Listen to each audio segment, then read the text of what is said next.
What's going on, everybody? TJ, the Lead Sling'n Ginger here with another episode of Sling'n Lead Live. We are on episode number 7. I am joined tonight by my dear friend Kent Hauer of Green Mountain Defense. Kent, what's going on, buddy? TJ, how we doing, man? I'm good, brother. Thank you for joining me tonight. Yep. So the topic for tonight is long guns for home defense specifically. So we're looking at a couple of different platform options here. Of course, we've got the good old shotgun, AR platforms, and of course, pistol caliber carbines, which are growing in popularity.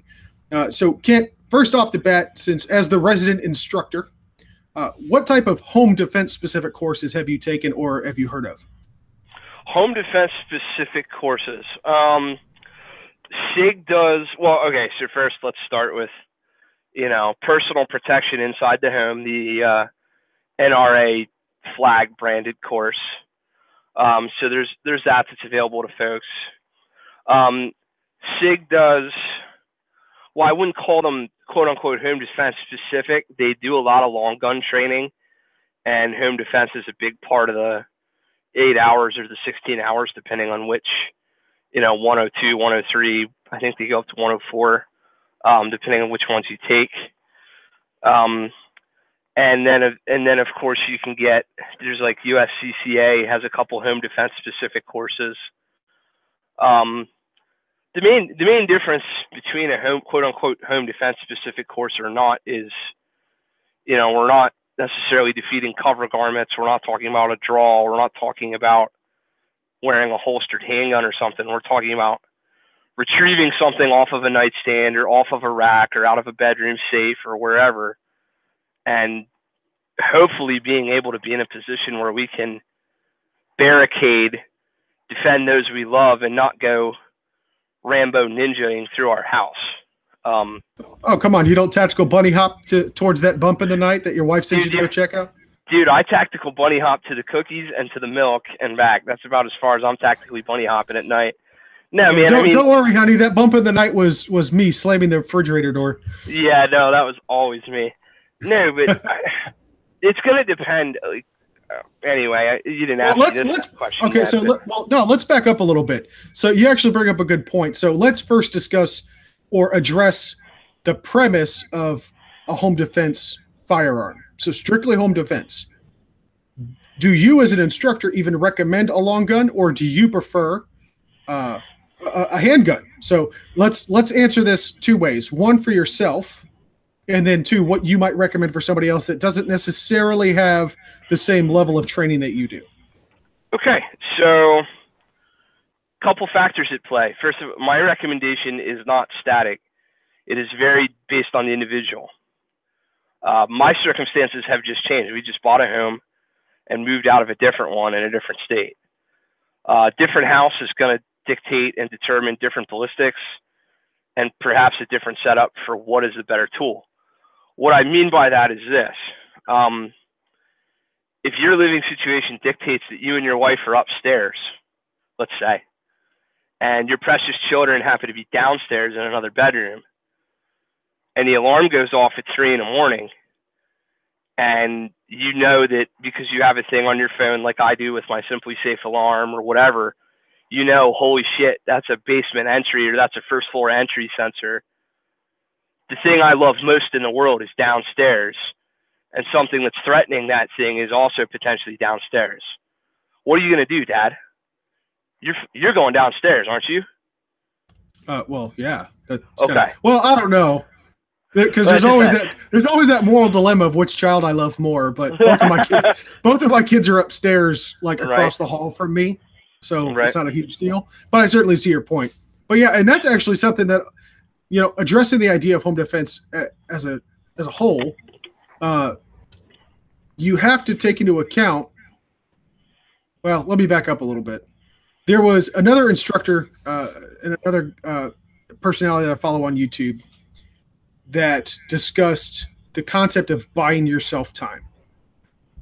There is, of course, a sense of urgency to address a potential emergency that's downstairs. But let's be real here. Until you actually hear a call of distress or glass breaking, then you can kind of judge exactly how immediate is this response have to be.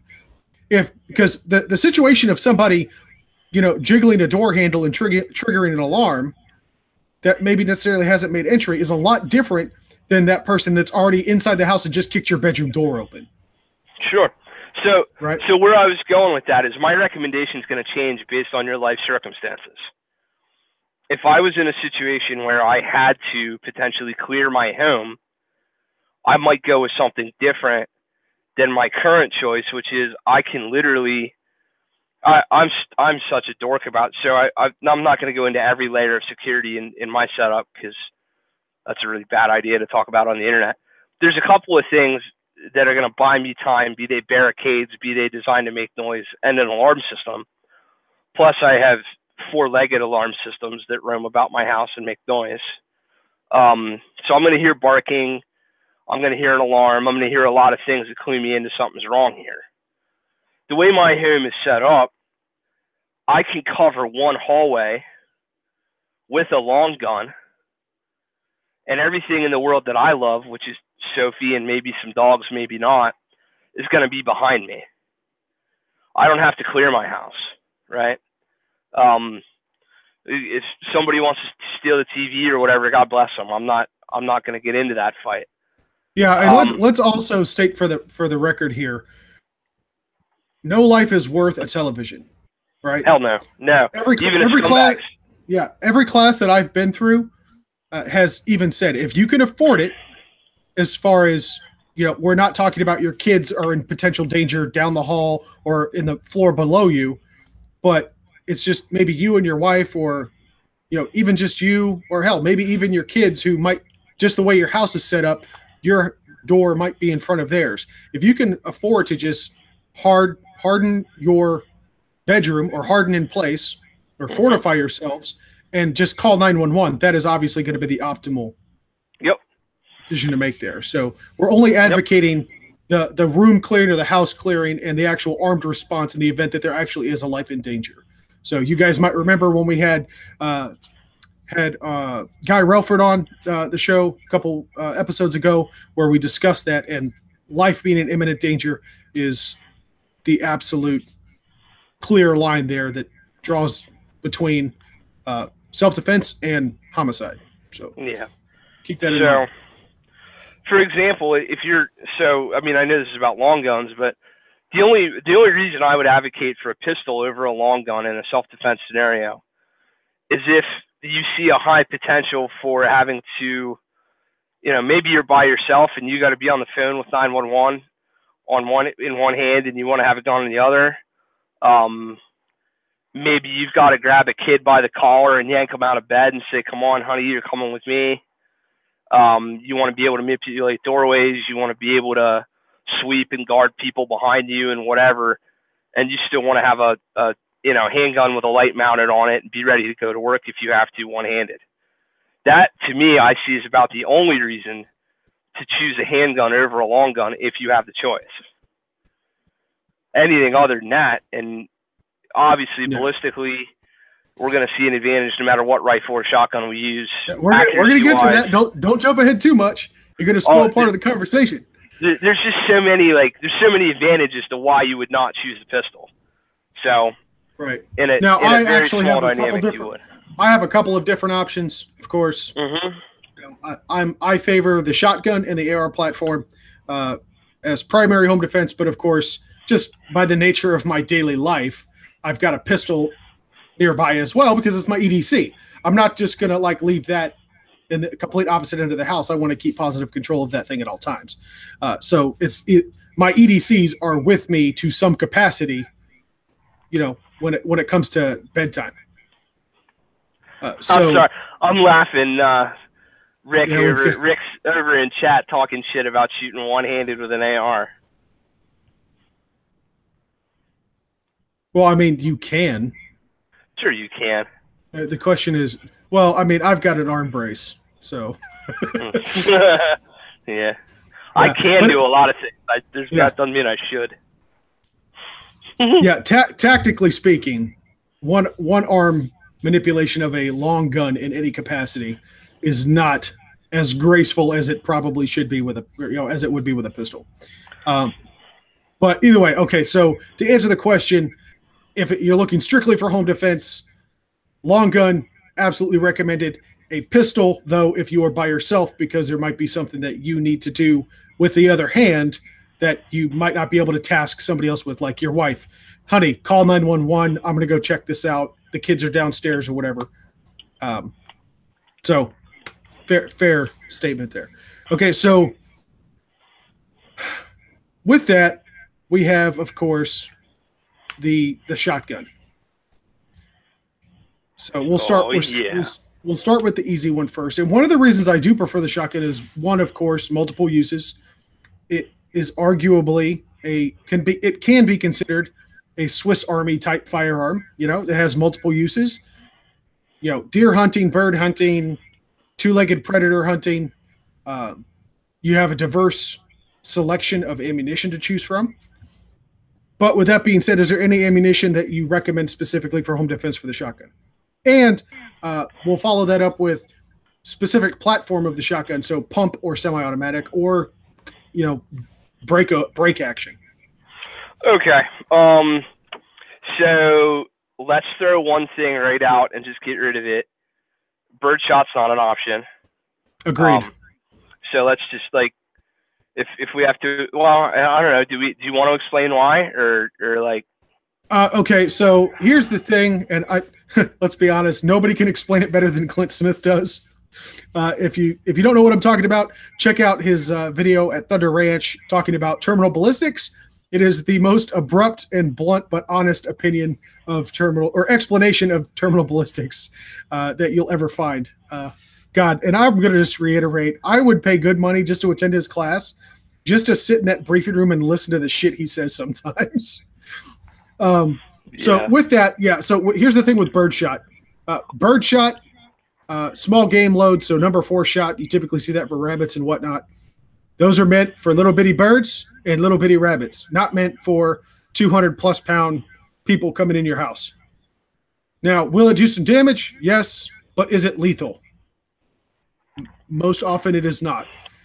I have seen plenty of videos and evidence photos of guys that have taken 12 gauge rounds square to the chest, side or back of birdshot after breaking into a house, and they were sitting there on the porch, bleeding profusely, but totally lucid and able to talk to and cooperate with the officers without any problem. That, to me, is still a threat. That is not neutralizing the threat. So keep the birdshot out of the equation. So we have, what, 2 options now? Buckshot and slugs. So, and this comes down to, for me, like, what kind of house are you defending? Where is your house? If your house is on a 40-acre farm and you're in the middle of it, you know, God bless you. I guess if you want to run slugs, fine, run slugs. You're certainly going to do some damage, no question about that. For the rest of us, that like somewhere around, there's a possibility of getting around outside of our own perimeter and going into somebody else's perimeter. We got to at least lessen the chances of that and not send a 1-ounce big pile of nonsense through every piece of wood and drywall and everything else in the home. That's not to say buckshot won't penetrate. It's just less likely to than a slug. Boxoftruth.com has like all kinds of data points on what rounds specifically will and won't go through what mediums and what materials. Yeah, by the way, that's a great resource. The Box of Truth. Yeah, that was probably one of my favorite firearms resources when like the whole gun tuber idea started. Their videos are awesome because they answered a lot of those questions that we have. Yeah. Right? So I think my personal favorite, what actually turned me on to them, was the custom loading of dimes into a 12 gauge round. Oh my God, yeah. That's an old one. That video's been around forever. Wow. But yeah, like, so anyway. 2 Girls 1 Cup vintage for oh God web video. You had to go there. Well, it's about the same age. So as far as what buckshots are on, which I think is really the question, Federal Flight Control, they've got a couple good loads out. It doesn't have to be everybody. Oh, it's got to be double aught. No, number 1 buckshot's fine. The idea being you want to get as many pellets in a about a 4-inch diameter area on what you think is going to be a reasonable distance inside your house. Which brings me to a big point. You got to pattern that gun. Yeah, let's also dispel this rumor. Thank you, Hollywood, again. But it's a shotgun, not a claymore. Yeah. It is not a aim in the general direction and you will hit your target. A double-aught buckshot round within 12 to 15 feet, which is the average span of a living room, opens up to about the size of my fist. At best, an open hand. Yep. But that's about it. There ain't no room clearing here. It's not going to kill everything in the room. If you can miss them with a softball or a tennis ball, you can miss them with buckshot. It's about the way to think of it. Yep, absolutely. Everything has to be aimed. You have to aim. You got to pattern that gun, and some guns are going to respond. There's 8 million choke tubes in the world. Some guns are going to respond to, whether you got a cylinder bore or any kind of different choke that you can get. Every gun's going to respond differently to different loads. So what I'm going to tell you is quality manufacturer, Federal Flight Control happens to be what I like. They're not the only good one. They're just the one I like. And I'm actually I'll take you a step further. I like a 20 gauge. Specifically. Yep. There's a lot of instructors that recommend the 20 gauge youth pump action shotgun. Yes. It's exactly the Mossberg youth, quote unquote, kind of tactical. You can tactical it up a little bit. 20 gauge with a light on it and nothing else. No sling, no whatever the hell else. My wife can run that gun great. I can run that gun great. There's not a huge penalty for recoil. Federal Flight Control makes a good 20 gauge load. Yep. And it patterns for me the way I want it to pattern. I think that's a good option if you're going to run a shotgun. Yeah. Now, with that being said, now I personally recommend pump, semi-auto for probably the more seasoned shotgun operator. But certainly recommend taking a shotgun-specific class because there is more to it than just racking the pump and get off my lawn type stuff. That shit don't work. Yeah. So a couple downsides to a shotgun. Your rounds limited. You just are. You've got 5-6 rounds in a mag tube. Maybe you run a 3-gun extended mag tube and get out to 8, 9, whatever. I think the Mossberg 500 does 8 on its own. The 590s, yeah. The 590. No, I think the regular Mossberg 500 does too. It's 7 or 8. I think it's 7 actually. Right, but I think it's 7, and the police model Remington 870 is 8. But point being, that's still rounds limited when you're comparing it to 30. Yeah, or 15, or yeah. Yeah. So whatever's on the gun or in the gun is what you're going to win or lose that fight with. Shotgun class, get good at loading from a side saddle if that's how you're going to do it. For God's sakes, don't buy one of those Walmart effing shotgun bandoliers or one of those stupid slings with shotgun rounds in the sling. Oh, you're oh no, oh no.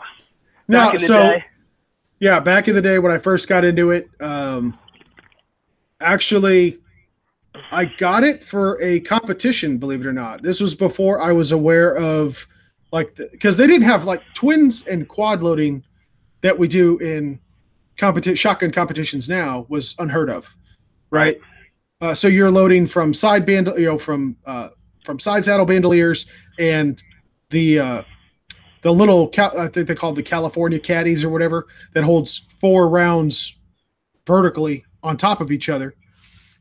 So I mean, why do that when I can? If you're loading from a bandolier, that's a side saddle. Why not have 50 rounds ish on something that goes across your body? Because whatever, dude. I was stupid. I'm sorry. Okay.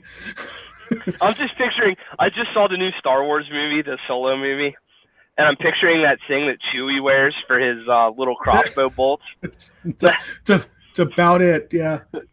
Oh yes. Now I actually do still have it. It's one of the Black Hawk shotgun shell holders. Yep. I'll have to take pictures with that one day. I can picture you. Here's how this is gonna go. Sheriff's office shows up. Rick's wearing his BVDs, camo boots, a shotgun bandolier, and nothing else. He's Oh, holding Jesus. he's holding that Mossy, and he's going, "I don't care what you say. That there communist was stealing my TV," and that's the whole conversation right there. Oh, God. Yeah. Can I ask you a question? Because I have maybe a go for it. controversial opinion on this. I No, want go to hear for what you have to say. Okay. What do you think is a shotgun as a means of employing less than lethal in a home defense role? So that's kind of a tricky question. So generally speaking, so there's an exception to every rule. So let me go over my rule first. If I am pulling a gun, it is to neutralize a threat. I am not there to tickle you or piss you off with rubber buckshot. Yep. So it's point blank and period. If I'm pulling a gun, someone's getting hurt. So I will tell you why. I'll tell you why I asked this question. Now, hold on. Let me give you the exception to the rule. Okay. Rules or states, the less free states, where you don't even have necessarily the right to a fatal self-defense shooting, less lethal rounds might be adequate. Yeah. Okay. Because they do hurt. I'll give you that. But that is the one exception. Even then, I'm not even specifically advocating that people do that. Because if you live in a state that's that strict anyway, even owning a gun's probably going to get you arrested. As unconstitutional as that might be, let's quell the shall not be infringed crew right now. I get it. It's bullshit, but that's the only stipulation, is if that was the only option you had. So I'm gonna tell you why, and I'm gonna tell you why I used to do it. Don't do it now. Used to do it years ago. Okay. For a while, I lived in a ski town. When we lived in Vermont, for a while, I lived like right in a ski resort town, and I was the operations manager for a resort company. And for a while, I was living in a condo development. And it was not uncommon for a maintenance guy or a housekeeper or a unauthorized person or even a drunk person to either make entry or attempt to make entry who had just been out partying too long. Right. They try to, all those condos look alike. They stumble home. They get turned. Yep. I've had it happen to me before. Yep. Wrong door comes open. I didn't try to enter someone's house, but I've gotten lost trying to find my apartment. Right. Yeah. I gotcha. So an incident occurred where a fella almost chewed on some buckshot. And I thought to myself, holy Jesus, I'd have much rather sent some rubber buckshot down the tube the first time than live with the consequences of that later. That shook me hard. It shook me to the point where I didn't carry a gun for a week. Like, I was shook on that. Good God, man. Are you okay? I am now. I'm not triggered anymore. Do we need to hug it out? Yeah, can we hug it out? No, but let's hug it out. But like, for real though, in that circumstance, I was like, yeah, this makes sense. I've long since gotten past that. I can completely understand that. So I will actually add an exception to the rule where if you have small children, so again, going to that unauthorized person's making entry into your home, either while you're not home or somebody getting a hold of your gun. Maybe you got some dipshit teenagers living with you, in your house that you call children or your kids. If they get a hold of, I'd much rather them accidentally discharge a shotgun with non-lethal rounds in it than them taking little Johnny's face off because they were stupid. Yeah. So it's just like, and it's the same token with a pistol, right? I don't advocate a safe on your nightstand if you don't need one. But if you got kids running around, then you have a duty and responsibility to prevent them from getting a hold of that. Yeah, no, you need one at that point. Yeah, exactly. So Youth Handgun Safety Act, check it out. Yep. So, okay. So buckshot, slugs, obviously. So let's move on to rifles. Yeah. I prefer a rifle. Now, let's back up a little bit and put an overarching caveat on this. So we talked about, for at least a moment, buying yourself time. Don't Yep. rush don't rush headlong into something that you don't have to. So with that, keep a set of electronic ear pro wherever you keep your shotgun or rifle. Hell yes. Because I promise you, I might even recommend with your pistol. The difference between the long gun and the pistol in this case is the way that you can hang those. You can actually hang the ear pro on the gun and it's all co-located. Right? So before Yep. you even pick up that gun, click, headset, good to go. You can still hear everything. Because let me tell you right now, you think shooting a gun in the house is easy, and everyone's like, I'll risk my hearing for my kids. Like, yeah, I would too. But here's the thing: you shoot a gun like that in that enclosed of an area, and it's like someone boxed your ears. And not only are you going to be deaf, but you're going to be dizzy as shit. Yeah. No. Absolutely. So for me, I'm to the point now where it's a home defense rifle is going to be suppressed. Yes. Um, so that, and even still, Optimally, if you could yeah, afford the suppressor and your state is a truly yeah, free state and such items are legal, then yes, suppress the rifle as best you can. Hell, there's even suppressors for shotguns now. So yeah, make it happen, Captain, if you can. But if you can't, hearing protection goes a long way. yeah, electronic hearing protection, Yes, so because that you're not. you still want to be able to hear what's going on around you. Yeah, absolutely. Um, so I kind of I back and forth with this with the primary home defense rifle. It's either the SIG MPX 9 mil suppressible, Right. um, And you've or got it's you've got a 9 mil suppressor. I think didn't you I have do, one in your I rigger do, PCC video? I do. Yeah, I've got a Gemtech GM9. Nice. Um, and that's what I run primarily. I'm waiting on a Dead Air Sandman K because my preferred home defense tool is actually a Daniel Defense AR pistol in 5.56. Do you have that dead air in ATF jail right now? Is it like It is. It incipient? is. Yeah. It's. I send it letters. It's Oh, okay. with conjugal visits occasionally. Yeah. Yes, but it's in Yeah, jail. I got a chance to handle one of the dead air Sandman 9 mil on a buddy's SBR PCC, and dude, those things are sweet. Yeah. So No, they I make have a made good the product. decision. I have made the decision. I'm going to add one strictly 5.5. I was of the mindset originally, and I know this is a tangent, but originally I wanted a 308 can that I could put on my 5.56, and then I was like, well, I kind of want it dedicated and to stay on my 5.56 for home defense purposes or whatever, urban pacification rifle, if you will. Um, and then I came across the Dead Air Sandman K, and those have interchangeable end caps, Yes, so it's already set up to go on either or. that's why And I'm it's so not psyched too on big. it. It's what? It's like 5 3/4 inches long. So About like yay. Yeah, is it's it really? small. Is it really that short? It's small. Yeah, yeah. I've seen the videos of them. I've been watching them pretty closely, and yeah, those are some badass suppressors. But anyway, So I keep hearing protection up there either way. Um, in my home, 90% of the time the wife and I are together.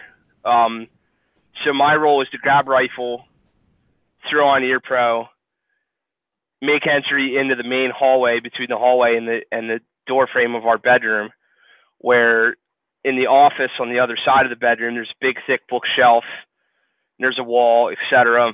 Um, it's not perfect cover, but it is concealment, and it's kind of cover. From my bedroom door, I can cover everything that matters in my entire house is behind me or in the room across from me. All the guests that might be staying in our house, there'll be children someday if there's children or whatever. From that one doorway, from that one barricade, everything that matters is in front of me, and there's a fatal funnel down the hallway where you're either coming from the kitchen, you're coming from the living room, or you're coming from the front door. To be a threat to me, you got to cross there either way, and it's a rifle for me, and it's right now it's SIG MPX only because I want it to be suppressible, but I prefer the 5.56 for ballistic reasons, and for the fact that I can run the shit out of that gun. I run it just like my full size AR, and it we're going to stack rounds in a hurry, and we've got 30 of them, and we Yes. can have. Okay. So before we get into the rabbit hole, the deep dark rabbit hole that is the Matrix, that is an enigma of ballistics inside the home. Yep. Let's talk about accessories for a second. All right. So number one, weapon light. Period. Hell yeah. Yeah. End of story. Yeah, with rifles, it's pretty easy. You can. There's a lot of. I mean, hell, I've got my Surefire X300. Fits on a Picatinny rail. Clamp it on. I can switch it between my rifle, my pistol, whatever have you, and this thing works great. They do have dedicated rifle lights. Aplenty. You can pretty much do what you want with that. Shotguns. Yep. Not all shotguns have the capability of a tactical rail. Duct tape a damn light to the barrel. LZ, dude. The LZ clamp mount is what I have on my 20 gauge. There's a company called LZ that makes clamp mounts for the Surefire lights. Well, there you go. You gotta. Yeah, see, back in the day, you had to do something, and they didn't have all the. Like, you either had a quad rail, or you had nothing, right? Yep. So, but in the event, let's just say you're dirt poor, right? You might have your grandpappy shotgun that he handed down to you, and that's all you got. Yep. I have taped mag lights to shotguns before. Hell yeah! Whatever poacher tricks you got to use, right? Yeah, and here's the thing, though, it works. Yeah. So keep that in mind. But either way, the point remains, above all else, a light on your firearm. That is priority number one. Yeah. If you can't put a light on it, get one you can put a light on. Yep. That's the end of that. And every shot, I'm serious, the company is LZ for $40, I think. They make a mount for every diameter shotgun known to man. And you can put a clamp. And is it perfect? No. Is it going to move back and forth a little bit over time? Yeah. Am I taking it to Kandahar? Fuck no. I'm using it to get whoever the hell is in my kitchen out of my kitchen. Hey man, I've seen some pretty rickety shit in Kandahar. I'm sure you have, yeah. Dude, So side story, a lot of these guns that you'll see, the dirt farmers in Afghanistan have, they will have like this. It's like a colored, like vinyl tape. It's about a half-inch wide, and it comes in different colors. And you will see this shit wrapped around like these old 1903 Enfields that they found from the original British invasion of Afghanistan. That's literally being held together and has been bedazzled by this tape. But I'll tell you what, man, they'll still shoot those damn guns all the time. Yeah, you see that shit all the time, man. It was worse. It was worse than like that gold-plated bullshit you see from Saddam's palaces. Like this was like these are the rednecks of the Middle East, right? So, yeah. There's some boys watching NASCAR drinking beer over there, except they're doing camels instead of stock cars. But yeah, no shit. Yeah. Okay, so seriously, if you get a chance, check out the national sport of Afghanistan is called Buzkashi. Not Bukkake, you sick bastard. Buzkashi. It's kind of like... yeah, I'm going to Google me that real quick. Okay, no, so I can't even remember how to actually spell it. But if you just Google the national sport of Afghanistan, it'll pop up. They actually played it in Rambo 3. Okay. So it's like, think polo, like traditional polo with the horses and the sticks or the mallets and the balls and stuff. Only they're mounted on horses, and it's a goat. And it's a big-ass game of keep away with no rules other than if you get the goat, and it's a goat carcass. If you get the carcass, you go... goat. Yep. You go around the arena one full time and drop it in the end zone type deal, and you win the game. So it's like a 1 point round, but they're beating the shit out of each other the entire time. It is amazing. Yeah. Oh my god. Yeah. So anyway, so accessories. So light. Yep, light is definite. I always recommend an alternative or an extra ammo carrier of some sort. Either that's a ready mag, so for an AR-15, it's a ready mag type situation. If you guys aren't familiar with a ready mag, it is pretty much a mag well that bolts onto the real mag well of your rifle and gives you a way to carry essentially one magazine right next to the other. That's one way to do it. there's a million different attachments for the AR to Yep. carry spare magazines. Of course, there's always the just a simple bandolier. I saw it from a Thunder Ranch video where he had just a simple sling. It was just like a one pocket chest rig, if you will, and it had an extra flashlight, a tourniquet, and an extra AR mag in it. So some method of carrying extra ammo with shotgun. We talked about the side saddle bandolier. That's probably going to be about it for a shotgun. That's probably the best because you're keeping that with the gun and trying to carry extra rounds for a shotgun. Especially, you got to remember, this is like middle of the night type stuff. You're probably sleeping in your skivvies or naked. Yeah. You don't have a belt. You don't have a belt to put like shotgun caddies on. It just doesn't exist. And I'm not keeping one in my prison purse, so that ain't happening either. Deadpool 2 reference. I got a pen in my prison wallet. Yeah, that ain't happening. Yeah. So other than a light though, honestly, I don't even think if you came to me and you said, bro, I got the money for an AR, a light mount, and some freaking iron, whatever, some Magpul M-Bus, and that's all you have, rock it, you're fine. Right. If not, close quarters. I mean, you should. We talked about you should always aim, of course, but yeah, now I will go. A bonus is a red dot of some sort. Hell yeah.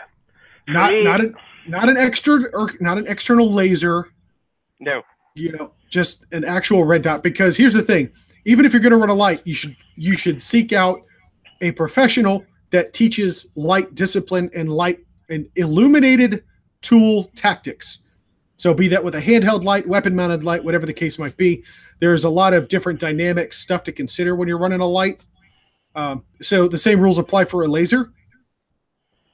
So it's better to have a red dot holographic type sight on there. That's just because it's faster. So and I'm gonna wrap my caveat on the red dot. Needs to be an Aimpoint, a Trijicon, a Sig Romeo, a Holosun. It needs to have a shitload of battery life. A name brand. Well, no, I don't mean, I'm not talking quality of red dots right now. We could do this for days. What I'm talking about is I don't want you to have to press a button to turn your dot on. I want that dot to either be on already, or I want the dot, in the case of like the Romeo and some of the others, to come on when you pick the gun up. Right. That is, I will say this. I do have the Romeo 4 on my PCC, and I do like, and even the Romeo 1 that came on my P320RX. They have that MOTAC. Yeah. Yep. That MOTAC sensor, the motion sensor thing, and that's a really cool feature. But there's not a whole lot of sites that have that. So, as Kent's saying, double check the battery life for whatever optic you get. And here's a tip: if you're buying it from Walmart, it's the wrong site. Yeah. Until Walmart starts carrying, name brand stuff out there. True Glow. Air rifle red dots that you might find, or airsoft red dots. Stay away from that shit. You guys got to remember, this is something that your life and your children and your wife's life or significant other's life, that is going to rely on. So you want that dependability. So I made the mistake. I did have, and just as a point of reference here, I had a True Glow, cheap ass, Chinese made red dot. And it worked great, for what it was. But as soon as I put it on my PCC to try it out, after the first 3 rounds, it broke. Yeah, no good. Now, the laser still worked, but I was shooting, and literally I had the point. So the point of aim was like right here. And then I watched it go boop, all the way to the bottom. And no amount of adjusting the sight would get that thing to come back into where it needed to be. Did you shake it a little to see if you get it back to the center? I tried. It wouldn't work. It just dropped all the way to the bottom, and it was already bottomed out as it was with the elevation adjustment. So, yeah, but yeah, battery life being key, and keep in mind when you're looking the battery life specs, the battery life specs are going to be on a certain setting. It's usually somewhere in the middle on most of these red dots. So just pick a date, either the first of the year or your birthday or your anniversary or something you're going to remember, and change all that shit.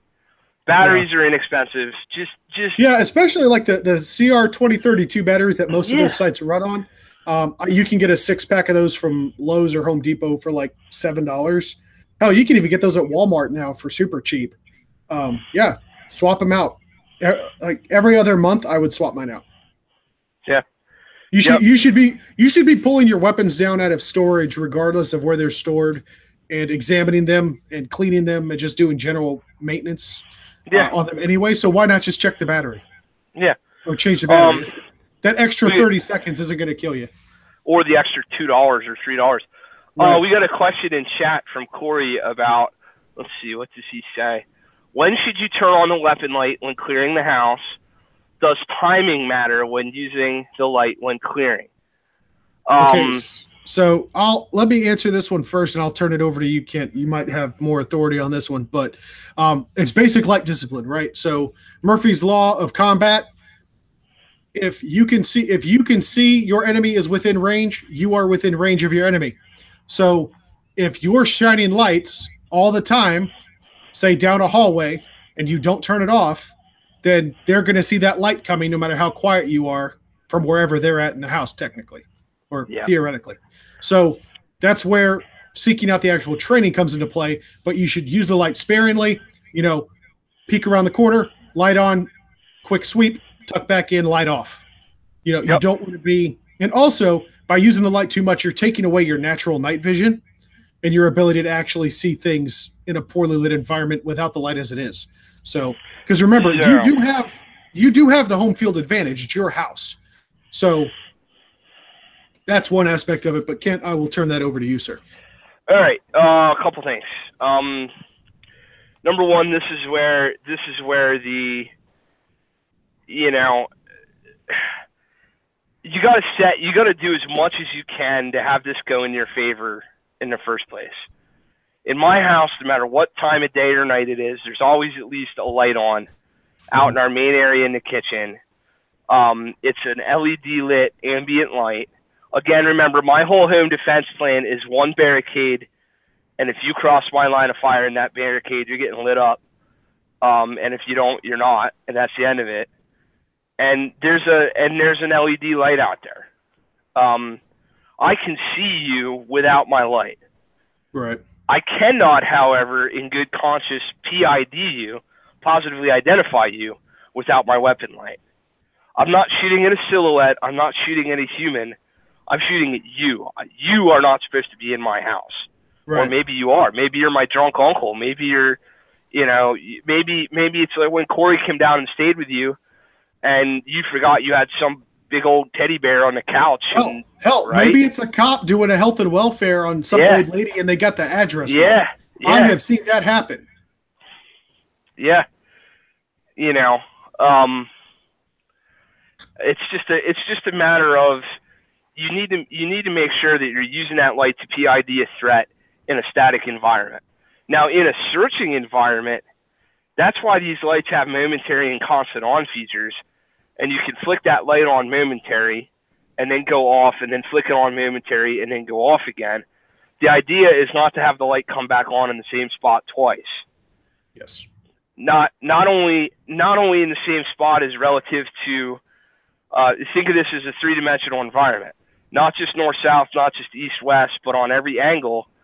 So it's just as simple as if you're at a low ready and you flip the light on one time to see what's ahead of you, next time drop to a lower ready or a higher ready to give a different disorienting orientation. Right. If you're clearing a room, if you're pieing a room out, you're going to hit the light somewhere on the arc of your pie. You're going to take a few steps. Maybe you're going to change your elevation. You're going to hit the light again somewhere else on the arc of your pie. So that if there's somebody not illuminating you but looking at you, and they're going to quote unquote shoot where the light is thing. Yep. Where the light is shouldn't be where the light was again. It should be disorienting and coming on and off. Yeah, and just for now, Kent, do you offer any type of tactical lighting classes? Absolutely not. Absolutely no. I take them. I'm in no way qualified to teach them. Yeah, so that's not my bailiwick. So I highly recommend everybody check out Sage Dynamics. Aaron Cowan, love his channel. I'd really Yeah. like to get him on the show sometime because I'm pretty sure he'd school the hell out of me. But um, that guy does a hell of a lot. He actually has a whole like 2 day class dedicated to tactical lighting Yep. that doesn't involve firearms. It's purely just a handheld light. Now, the premise is the tactics that you use with a handheld light in those classes will transfer over to a weapon light. So it's kind of same. But there are people out there that are very, very qualified instructors that offer those classes, and I highly recommend researching and Yeah. seeking them out. Yeah. Now, all right. Just for a general disclaimer, Green Mountain Defense does a lot of things. Tactical training on room clearing at all, period, end of story, whether it is with or without a light, is not my bailiwick. I don't have the professional credential to be able to charge you money to take that class. You get bonus points for using the word bellywick as an adult on the internet. All right. Yeah, bonus points to Kent for that one. Sweet. I feel it's like Pee Wee Herman's Playhouse. You said the magic word. You know what's amazing is you called me an adult. That's just what I like. Yeah, that's well, we're not perfect. So anyway, but yeah, so the lighting thing is always good. But yeah, as Kent mentioned, I mean, above all else, you have to be able to PID your target. So yeah, like I can typically see everything that goes through my house anyway. Like I've got it. There's an LED light on my refrigerator. There's a night light in the hallway for the kids. You know, there's plenty of ambient lighting. There's actually even a security light on the lamppost facing my house. So it pretty much lights up everything through the living room. Yep. So I can pretty much see without the tack light. But if it comes time, I see that shadowy figure, you know, I want to be able to identify exactly what that is. And the only way to do that is with a direct light source. So can I cover one more light thing real quick? Yeah, go for it. No such thing as too many lumens. Agreed. As long as you know how to use it correctly. I'm sorry, but you know where the effing mirrors are in your house. Don't direct spot a mirror and look at it and be surprised when it hurts your eyes. Dumbass. Yeah. And if you're using like whatever splash off of white wall, whatever, all you got to do is change the orientation of that light downward just a tick, just a small amount of degrees, and you're going to light up the area around you, and you're not going to get splash off of a wall. Agreed. Yep. It's not that hard, whether it be with a pistol or whether it be with a rifle light. No such thing as too many lumens. And also, while we're at it, lumens is not the only story. There's also candela. The way I'm gonna, and again, Cowan, Jesus, just go watch Aaron's channel. But the big difference being, as I understand it, lumens being light output, candela being direct light output in a hot spot, as opposed to the bloom around it. Those two numbers matter together. So yeah, if I remember correctly, lumens is actually the clarity of the light, and candela is the actual brightness, if I remember correctly. Yeah, that sounds right. The way Cowan, if I'm remembering this video right, Cowan describes it as the hot spot versus the overall bloom in the exterior of the light, and he was talking about the new in the new video about the pistol light, the XH35 or whatever the newest Surefire pistol light hotness is. And he was saying how it has more lumens than the X300, but the X300 does a better job with a controllable hotspot. Yes. So, but there's a lot of light technology out there, and while we're on the topic, lights also have batteries. With that, I am a fan of Olight. I haven't gotten a chance to actually put my hands on. Well, I put my hands on. I don't own any yet, but I intend to. I like that they are rechargeable, especially for like an EDC light. One that just goes in your pocket. Set it on your nightstand next to your phone. Hook up the little magnetic recharger. Good to go. I've seen nothing but good things about them. And I can't comment. 0 time on an Olight. Never even held one in my hand. So. Streamlight and Surefire for me. So if you remember, and Enforce. Enforce lights are awesome as well. I've had several of those. I actually think for my AR, I think I'm gonna go with that Haley Strategic style Enforce light. Yep. with the top button on it. Yep. I Because got one of those. like I said, I've got my X300 right here. I actually need to send this back to Surefire. The lens is loose, so I'm gonna have to send it back to him. But either way, I like to have a dedicated light on that particular rig. It's just the way it goes. Shit, yeah. So yeah. and the Enforce lights are phenomenal, great quality, relatively inexpensive too. I think that Haley Strategic light is like 130 some odd bucks. A little north, but not too much. 180, I thought, but I don't know. It's been a while since I bought one. Yeah, whatever. You can definitely find them typically on sale. They're just a really good light. So, but anyway, all right, so now go ahead. What was I'm sorry. Do you want to answer Corey's follow-up question? Oh, how would you go about practicing this as a real life situation? Honestly, go through your house. Yep. Do a drill, just like a fire drill with your kids. Hey, Yep. kids, okay, you hear the alarm. Let's actually run through with what we're going to do. Luckily, if you have children, I would recommend even running a drill. Where's your burglar drill, right? Where's the break-in drill? Actually have somebody, or not have somebody break into your house, but have your kids, practice, figure out what they're going to do. Where are they going to move? How are they going to get there? Are you guys going to have a safe word? If someone's, opening your door, is there a code word that you can have that helps you easily identify that person as a friend rather than a foe? There's a million different things you can do, but the best thing is just practice with your house, practice with your wife. What is she going to do if that happens? So actually addressing it, and then, my wife has watched me at least 100 times clear my house in the middle of the daylight. Yep. Yeah, in broad daylight, just because I want to see where all the dead spots are, blind spots. How am I going to move down the stairs? How am I going to get to the kids' room? All this stuff. How am I going to step over my dogs who are supposed to be barking but are probably just snoring? And they're always in my room anyway, so they're not going to do shit. Oh, you're here to rob the place? Jewelry's over there. TV's mounted on the on the stand. Take what you want. Just don't mess with me. I'm sleeping. So yeah. So just a couple things. Just reading on the chat. General relativity, dead spots, and all that stuff. You covered that. Yeah, it's always good to have a safe word with your wife. I have two safe words with my wife. One is "Don't shoot me when I'm coming back in the bedroom," and one is for a totally different purpose.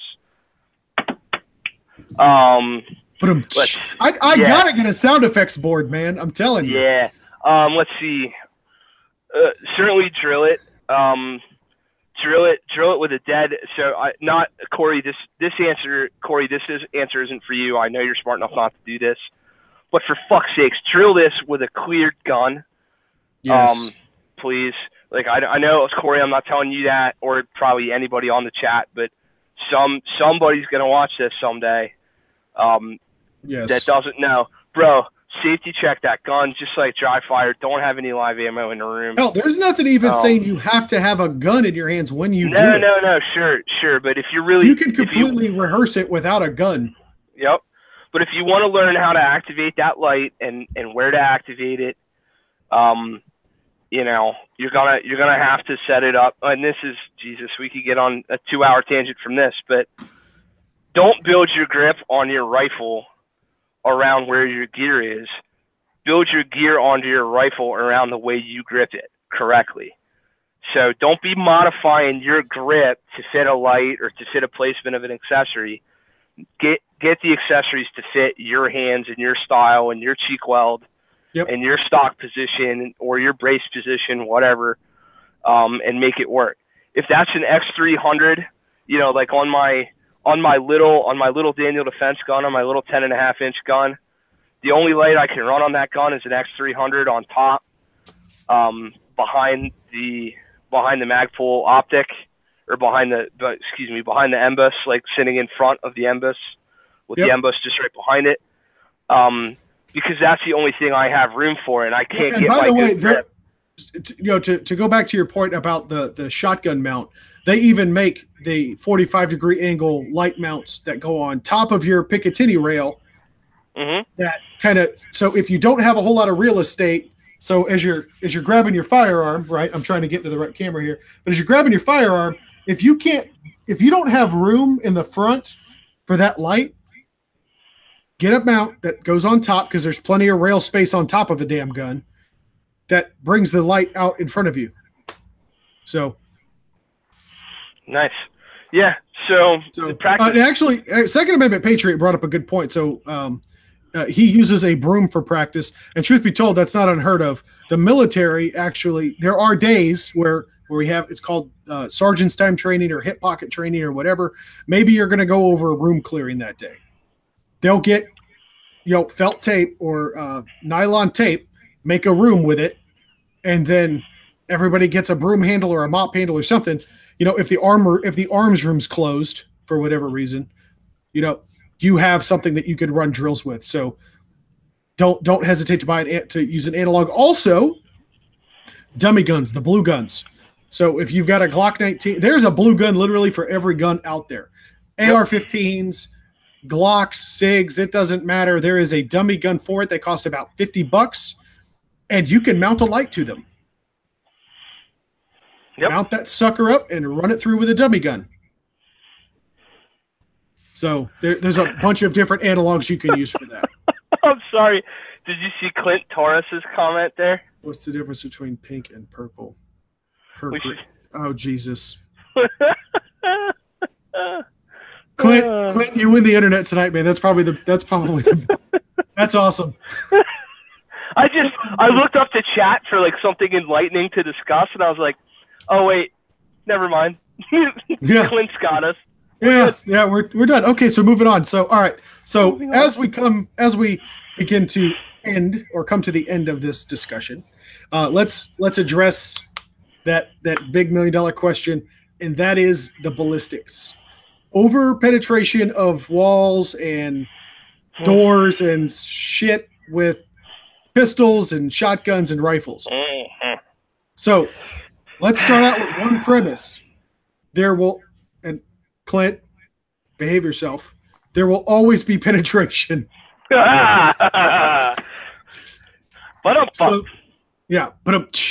So now there are a million videos out there of people sending round after round through drywall. Mm-hmm. But this brings us back around to why we choose the AR-15. Mm-hmm. With a soft point bullet or a 55 grain lead bullet, or even the type with the ballistic tip, the Hornady, Polymer, VMAX, ELD, whatever have you, those bullets are moving so fast and they're so small that they have a higher probability of destroying themselves when penetrating drywall or hard surfaces. Not to mention the studs and fire blocks inside the wall. They will still go through the wall, but the chances of there being enough of that bullet left to do any type of lethal damage to an innocent bystander that might be on the other side is far reduced compared to that of the heavy rounds of a pistol or a shotgun. Correct. Which is why, as much as I like having the suppressor on my MPX, 147 grain 9mm is more likely to overpenetrate than a 55 grain, or in my case, a 62 grain 5.56. It just is.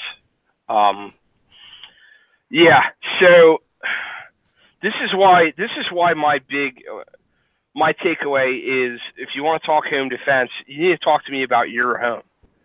I live in a brick house. Right. It's a brick house. Dude, it was in my head. You had to bring it out. Yeah. For me, not much is getting out of this house after it goes through some drywall, etc. But that doesn't mean it won't. Right. But still, the 5.56, I'm running the Spear Lawman 62 grain variety. I think that's actually a 223 load. I don't think it's a 5.56 load. I think it's technically 223. But either way, that for me gives me really good groups, really solid performance. In the research that I've been able to do on Box of Truth and a bunch of other places, it does the least amount of over penetrating. of a good bit of them. 193 XM 193 variety stuff's not bad. But there's like the VMAX rounds, like Hornady has those VMAX ballistic tips, and a couple of the other like the polymers. Yep, those are exactly all fine. right. Here's what's not fine. Don't throw M855 in that sumbitch. For those that don't know, Steel that's core. 62 grain steel core 5.56 Yeah. ammunition. Don't be running steel core and be surprised that your neighbor's neighbor got one through the sofa. Yeah. You know, and don't be. Oh Christ! I guess we have to go there too.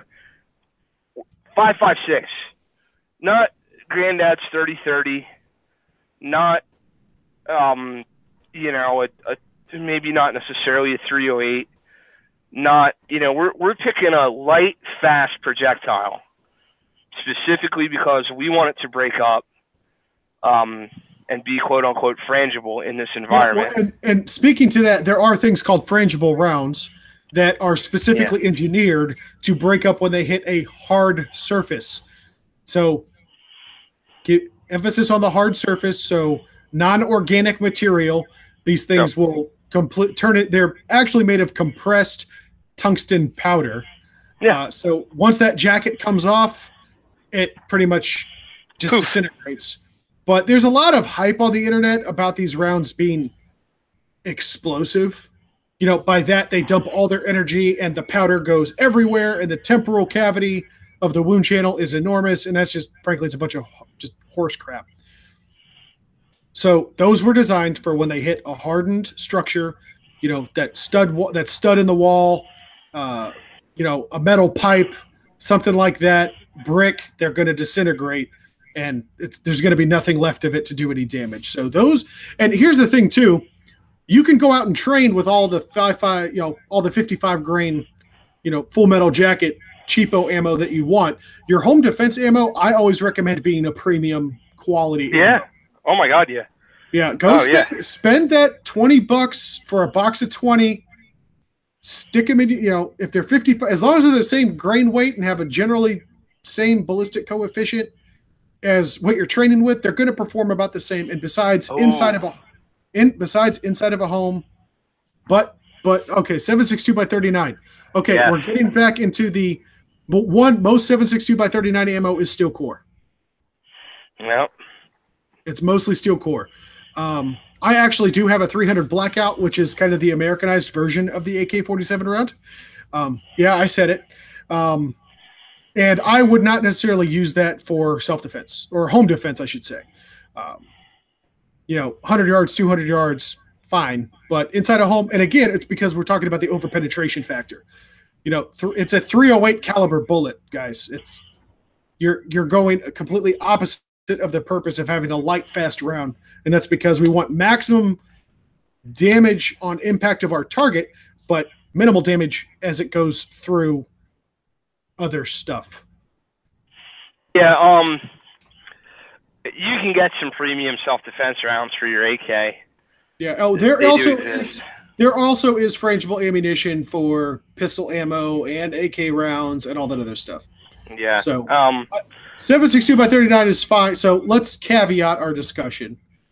Any caliber is good, but if you're going to use anything above the light and fast category, then you want to make sure you're getting a round specifically developed and designed to be frangible and destructive of itself if it hits anything other than soft tissue. Yeah, so I'm going to sum this up with your house matters. Like, what's going to happen, what's going to go through the aluminum in a trailer park is going to be different than what's going to go through my brick house, is going to be what's different than a log cabin, is going to be different than where do you live in your house. Think about what I talked about, where I've got a barricade for myself and I've got a fatal funnel. I've got an area in my home where somebody's going to have to cross. It's like a fucking deer stand. You're going to have to cross in front of that in order to be a threat to me. Right behind you are two more drywall walls, a garage wall, and then an exterior brick garage wall. I've got plenty of backstop behind you, and it's set up specifically that way. Believe it or not, being a lefty, we have two equal-sized bedrooms in our home. I chose the one with the exposure where I could work the barricade left-handed as opposed to right-handed. That's how I chose our fucking bedroom.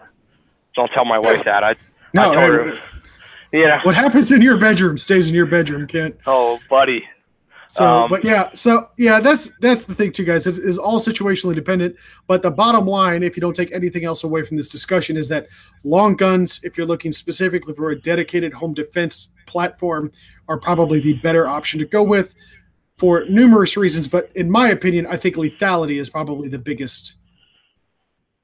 Yeah. biggest benefit of having a long gun, Well, because and no pistol is going to perform to the degree of lethality that you will get from a 12 gauge at close range and a rifle at close range. there's one more thing we didn't talk about, actually two. But the more important of the two being, who's going to run your dedicated home defense gun?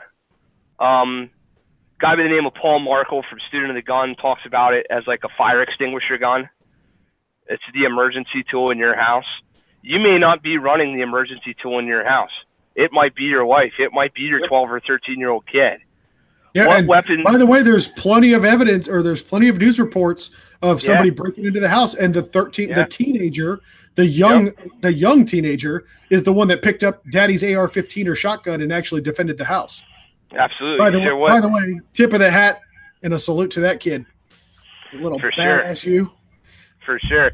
But think about that for a minute. What weapon system? You take your wife or your teenage kid to the range, and you empty the safe, and the whole safe is laying on the back of your tailgate, right?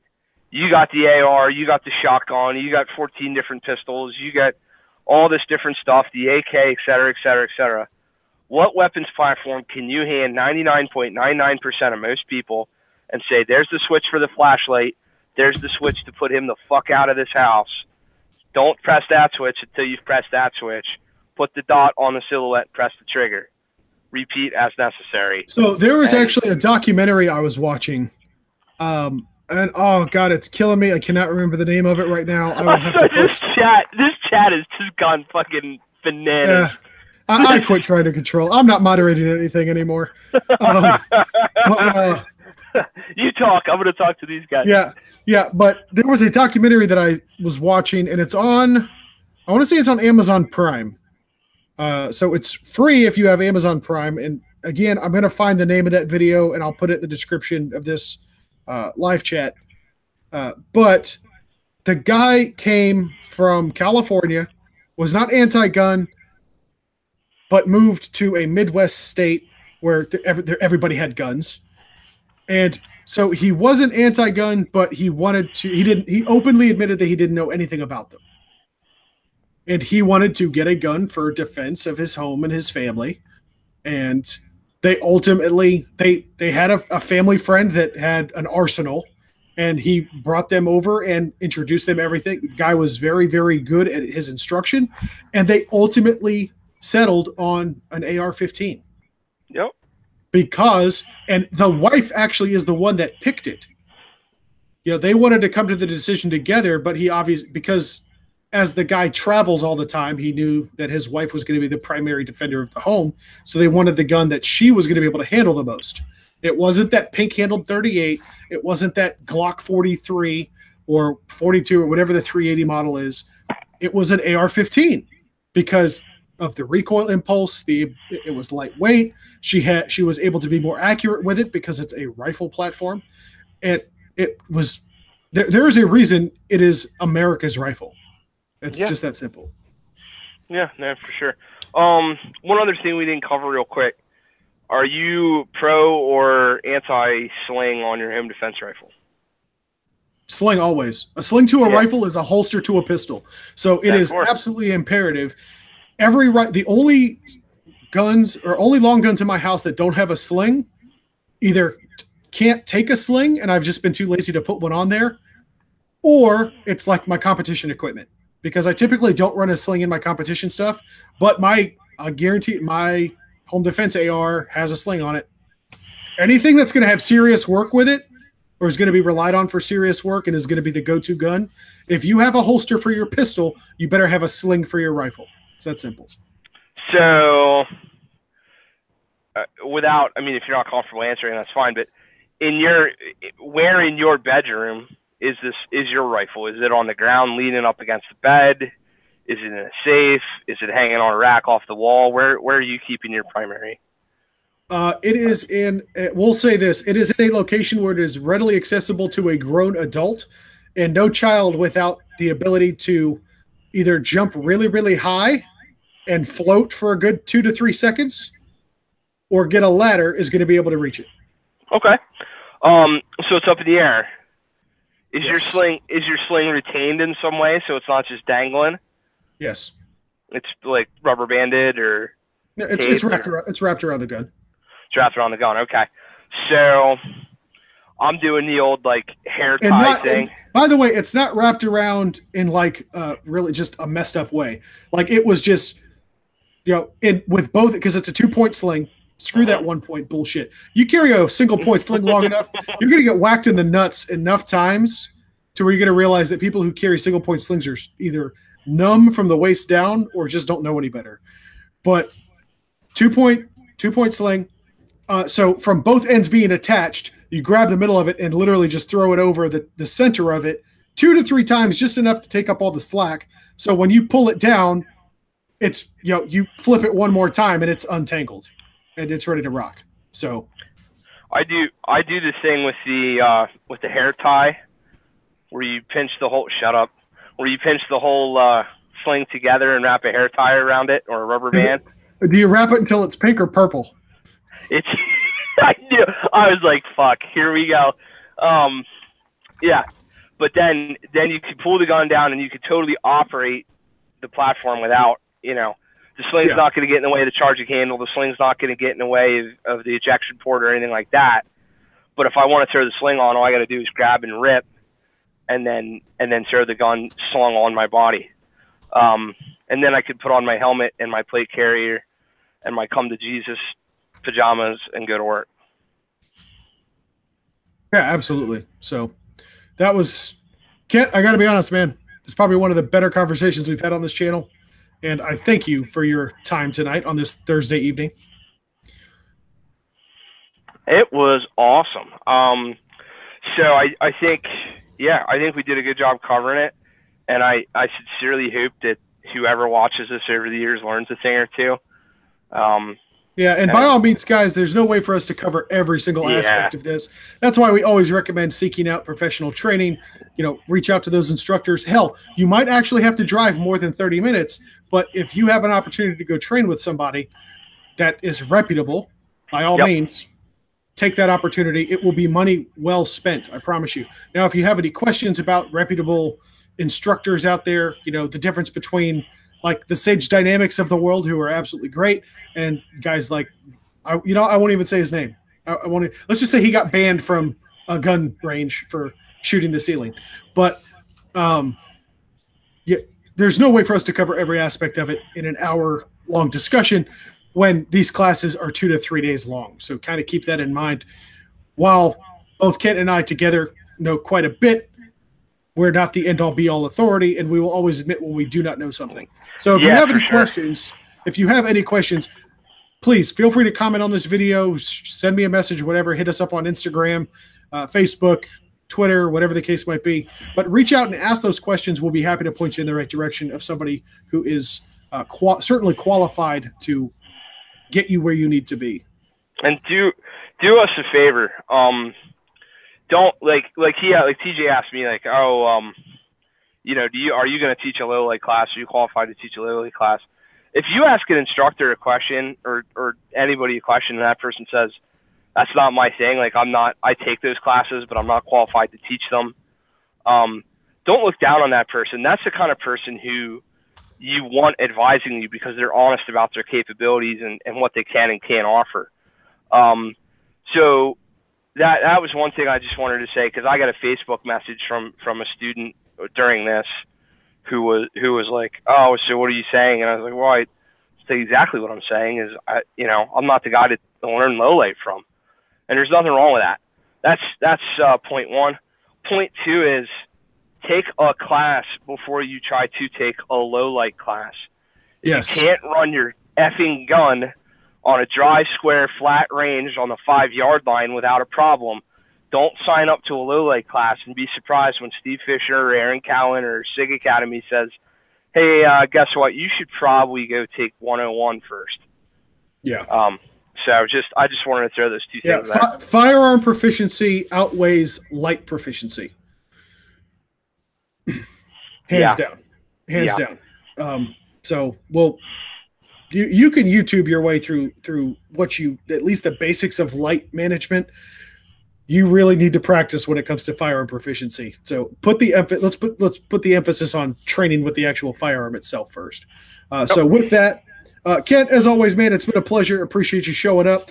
All you guys that showed up in the chat, by all means, we appreciate you and your humor, as dark, and twisted, and sick as it might be. If you're new to this channel, please feel free to subscribe. If you like what we're doing here, hit that like button. If you think we suck and should just stick to our day jobs, feel free to hit that thumbs down button. But above all else, please feel free to comment, tell your friends, and until we see each other again, God bless you all. Get out and shoot. Good night, everybody.